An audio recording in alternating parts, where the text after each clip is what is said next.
Hallelujah. सबको जय मसीह की। मैं उम्मीद करता हूँ आप सभी लोग अच्छे होंगे।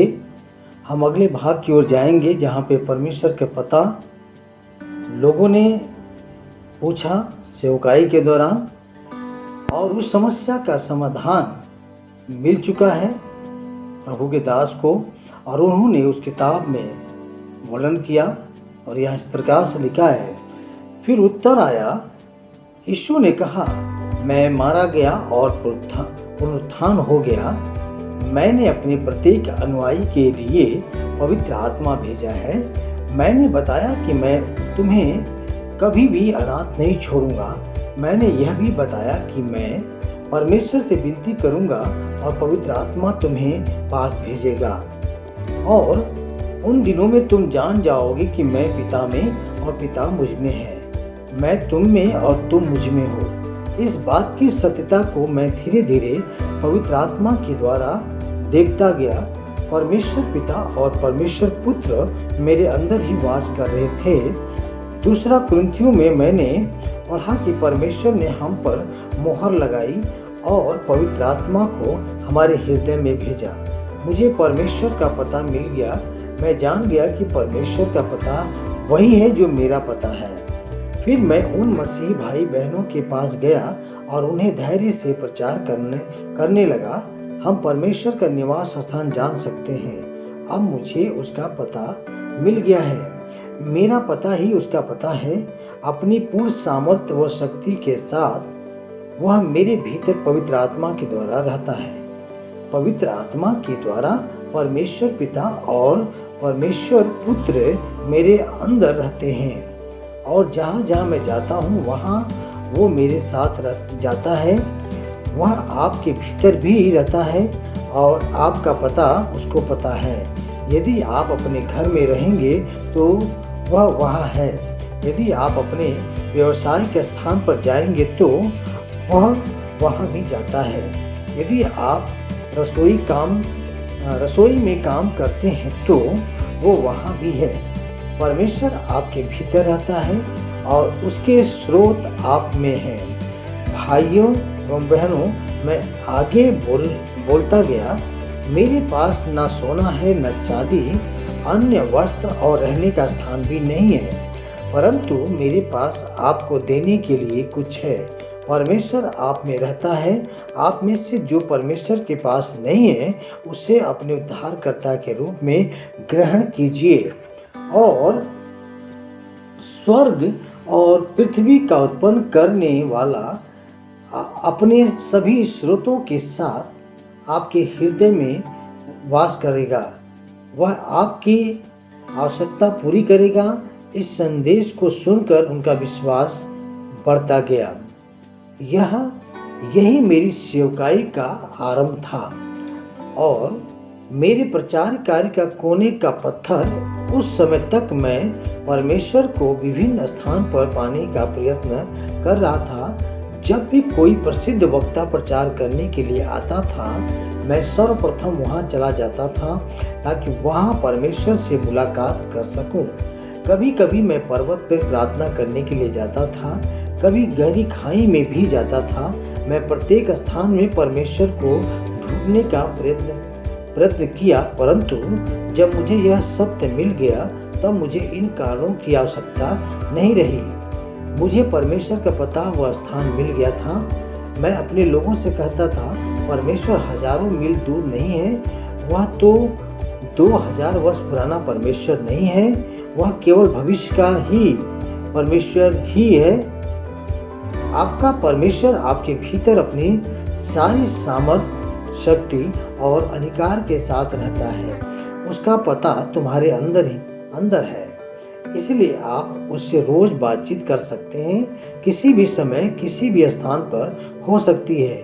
किसी भी समय किसी भी स्थान पर प्रार्थना और विश्वास के द्वारा उसे स्पर्श करके उसके सभी स्रोत प्राप्त कर सकते हैं। जब आप रोककर ऊंची आवाज में उससे बात करते हैं तब वह सुनता है, और जब आप धीमी आवाज में भी बोलते हैं तब भी वह सुनता है। परमेश्वर सुनता है, वह सुनता है। जब आप मनन करते हैं तब परमेश्वर सुनता है क्योंकि वह आपके भीतर रहता है और आपकी सारी आवश्यकताएं पूरी कर सकता है। कोरियन युद्ध के बाद जब मिशनरी लोग सेवकाई के लिए आए तब एक निर्णायक मंडल का सदस्य था। वहाँ कोरियन लोग विभिन्न प्रकार के कार्यों का परिचय कराते थे। कोई चर्च की इमारत के काम के विषय में चर्चा करता था और इन कामों को क्रियाशीलता में लाने के लिए अनेक मार्ग के विषय में वे चर्चा करते थे। परंतु जैसे ही पैसे की समस्या उत्पन्न हो जाती, वे कहते थे कि अब इस काम की जिम्मेदारी मिशनरी को लेनी चाहिए। वे मिशनरी को उपयोग केवल पैसा प्राप्त करने के लिए ही करते हैं। मैं अपने हृदय में व्याकुल होकर कहता था, आप लोग हमेशा मिशनरी की ओर ही क्यों जाते हैं? वे कहते थे, परमेश्वर मिशनरी के द्वारा ही पूर्ति करता है। मैं बाइबल कॉलेज से पदवी लेकर निकला, तब से ही मैंने यह फैसला कर लिया था कि परमेश्वर ही मेरा स्रोत है। मैंने तो यह जान लिया था कि परमेश्वर मेरे हृदय में अपने सभी स्रोत के साथ वास करता है। मैंने यह जान लिया था कि इस स्रोत को किस प्रकार से प्राप्त किया जा सकता है, और इन 20 वर्षों में मैंने कभी भी किसी पर भी निर्भर नहीं रहा। 40 से भी अधिक बार मैं परदेश में प्रचार के लिए प्रशांत महासागर की सीमा पार कर चुका हूँ। मैंने कभी भी किसी भी चर्च से एक पैसे की भी मांग नहीं की। मैं कोरिया में मिशनरी भेजने के लिए उन्हें धन्यवाद देता हूँ, परंतु आर्थिक सहायता के लिए मैंने उनसे कभी भी विनती नहीं की। मैं प्रत्येक समय परमेश्वर पर निर्भर रहा। कठिन और सुविधाजनक समयों में उसने मेरी प्रत्येक आवश्यकता को अद्भुत रीति से पूरा किया। चर्च की इमारत बनाना, चर्च से दूसरे देश से मिशनरी भेजना, बाइबल कॉलेज का निर्माण। अभी हम अपने नए assembly of God Bible college के निर्माण में व्यस्त हैं और हमारे चर्च की ओर से हमने $5 लाख की सहायता दी है। परमेश्वर वास्तव में ही हमारी सारी आवश्यकताएं पूरी कर सकता है। चुनौती। मैं आपको इस बात से प्रभावित करना चाहता हूं कि आप में अभी इसी समय आपके लिए आवश्यक परमेश्वर के स्रोत उपलब्ध हैं। कल नहीं और अगले वर्ष में नहीं, परंतु आज अभी है। परमेश्वर वहाँ निद्रावस्था में नहीं है। परमेश्वर हमारे बीच एक शामियाना लगाकर छुट्टियों का आनंद लूटने के लिए नहीं आया है। परमेश्वर आपके उद्धार को पूर्ण देने के लिए आया है, और परमेश्वर कभी भी आपके विचारों के बगैर कार्य नहीं करता है, न ही वह आपके दर्शन और विश्वास के बिना कार्य करता है। आप उसके कार्य का मार्ग हैं। आप कह सकते हैं, हे प्रभु, अपने अद्भुत कार्यों के द्वारा इस सृष्टि में कार्य कर। परमेश्वर कहेगा, नहीं, मैं तुम्हारे भीतर रहता हूँ। मैं केवल तुम्हारे जीवन के द्वारा ही कार्य कर सकता हूँ।